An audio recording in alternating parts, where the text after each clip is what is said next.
After the son tricked his mother and took the house in his name, he even pushed her out of the house. But friends, the next day, they saw their mother driving a luxury car around town. The boys couldn't understand. How was this even possible? How could their mother drive such a car? What really happened? To find out the truth, watch this video till the end. And if you're new to this channel, make sure to subscribe and support our little family. Now, let's begin today's story. It has been 3 years since Bimala Devi's husband, Samaresh Mitra, passed away. Bimala Devi became helpless, but life had to go on. This Mitra house was huge. It was a landlord's mansion. Samaresh Babu's 2 grandfathers had passed away along with their wives, but for some reason, they had no children. The only child was Samaresh Babu's son, Saurabh. So all this property was meant to go to Saurabh. 3 years ago, Samaresh Babu died, but before his death, he did not transfer all the property to his son's name. Instead, he left it in his wife Bimala Devi's name. He thought if he gave it to his son, who knows what might happen later.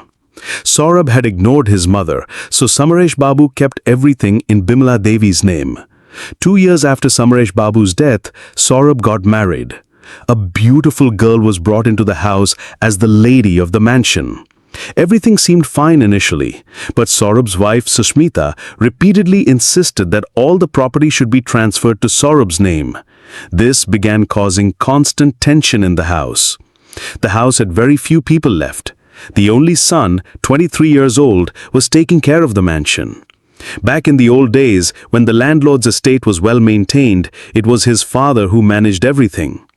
This young man, Nitai, had been brought into the house by his father from a young age and eventually stayed there permanently. Now, Nitai managed the house diligently. There was another woman in the house who took care of all the household chores. Nitai loved Bimala Devi very much, calling her mother. Bimala Devi in return loved Nitai like her own son, even more than her biological son Saurabh. Nitai always watched over her, making sure Bimala Devi never suffered. If ever Saurabh or Susmita tried to hurt her, Nitai would step in. Nitai could not even be spoken to harshly because all the property was in Bimala Devi's name. She was her closest protector. In their minds, they thought, if we angered Nitai, mother might even throw us out of the house. The conflict between Saurabh and Susmita reached its peak. Susmita couldn't understand why Bimala Devi would not transfer the property to Saurabh. She kept hinting that Bimala Devi was selfish and that the property should rightfully be in Saurabh's name. Bimala Devi, however, was deeply hurt. She loved her son and was ready to do everything for him.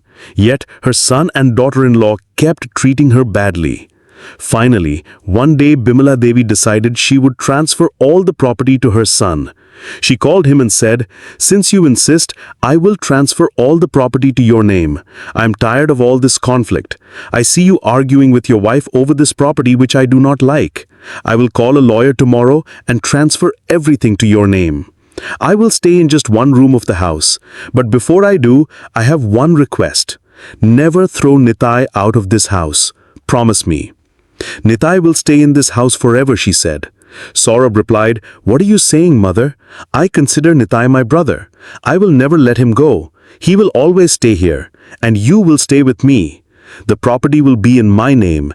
That way, Susmita won't get angry and we won't have conflicts."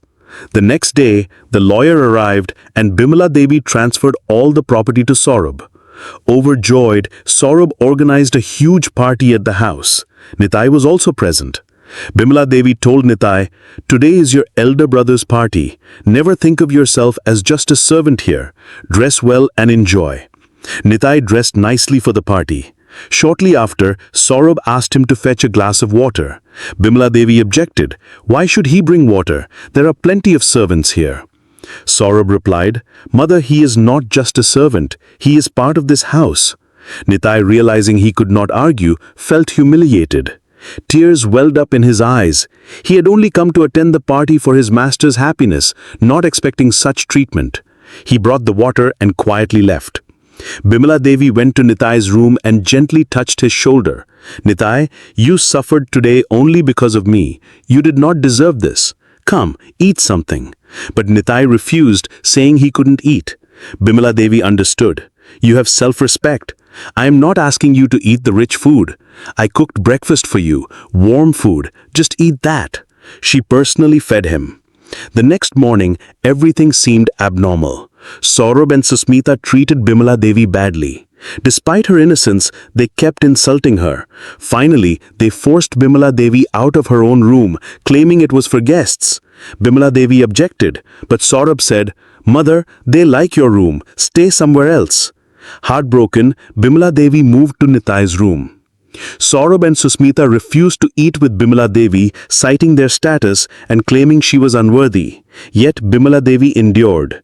She and Nitai ate together while Saurabh and Susmita continued to insult both of them. They arrogantly said all this property was supposed to be ours. Bimala Devi stayed silent. After about a week, Saurabh and Susmita stormed into Nitai's room. "Mother, you've stayed long enough. Leave this house and take Nitai with you. My relatives are coming. They don't like you. You're uneducated and they won't stay with you."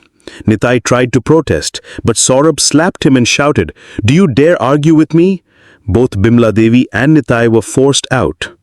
Bimala Devi stood outside, holding back tears, thinking about her son, her own child, whom she had given all the property. She smiled slightly and told Nitai, "I knew this day would come. No matter how long the property stayed in my name, I had to give it to Saurabh eventually. I wanted to see if my son was truly human or a monster.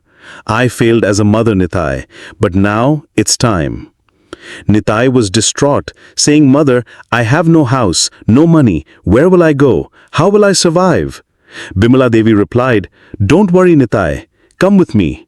Though confused, Nitai followed. They took an auto rickshaw towards their destination. Saurabh and Susmita were happy they had driven their mother away. They thought Nitai was now powerless and would never interfere. The auto stopped in front of a huge mansion. Bimala Devi and Nitai got out. Nitai asked, "Mother, whose house is this?" Bimala Devi explained, "My son called me uneducated, but this house is for orphans, for the elderly, for those whose children have abandoned them. This is an orphanage, a home for the elderly. I run it." Nitai saw elderly men and women living there, all warmly welcoming Bimala Devi. They called her mother and showed immense love and respect. Days passed. Meanwhile, Saurabh's business collapsed due to mismanagement and his past extravagance. He and Susmita had no money left except the property they had wasted. One day, while walking in the market, Saurabh and Susmita saw Bimala Devi arriving in a luxury black car, accompanied by Nitai and a security guard. Shocked, they ran to beg forgiveness. Bimala Devi smiled, saying, "You thought I would suffer. Your plans have failed." The man with her explained the orphanage she managed and its wealth. Saurabh pleaded for forgiveness and asked her to return home, but Bimala Devi refused. She left them to face the consequences of their actions. Saurabh and Susmita departed, realizing the magnitude of their mistakes. Friends, Bimala Devi acted rightly. She did not forgive her son, but she ensured justice. What do you think about this story? Let us know in the comments. If you liked it, don't forget to subscribe. Thank you.